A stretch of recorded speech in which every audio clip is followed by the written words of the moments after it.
Right, here's my take on property prices. Right, at the moment they've peaked, right? Well, they've peaked. They've been at the same price for quite some time. And I don't think they're going to go anywhere. I don't think they're going to go up at all. Not in this side, not in the western side. And if you've been watching the posts previously, you'll understand what I'm saying and why. But if they've peaked the prices of houses and mortgage rates haven't shifted, and they aren't going to come down because inflation's going back up again. So if they're taking it from you, or the rate drops, your payment comes down, we get excited, but inflation's up. So they're going to take it from you and your cost of living. So if they take it from cost of living or if they take it from your house, it's going to be one or the other.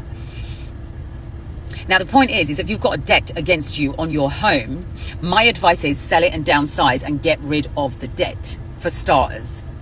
They're going to tax houses over 500. That's the proposal. But there's also another proposal that says, and that's a capital gains tax, by the way. So if you were to sell it, and if you died, it makes no odds because you're going to still get inheritance tax. That's done.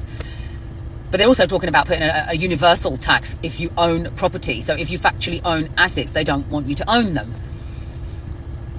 So if you have a debt and they hiked that debt up to the point that you are broken, you don't have enough money, your whole income is paying to keep that roof over your head, what are you going to do? You're going to hand it back, and the likes of BlackRock are going to come in and sweep in and take that property. So wake up to it before it comes and do what I did, which is sell off those assets. And if you have to live off of the money that you make out of that asset, do that.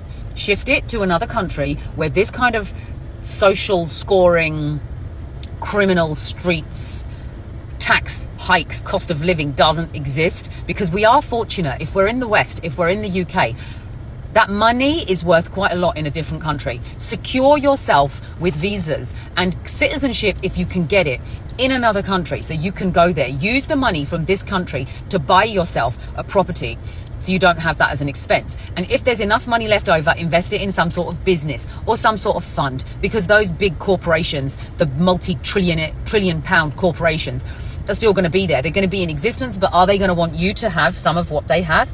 I don't think so. Now, there is something it says in the Quran, and it says that we're going to go back to horseback.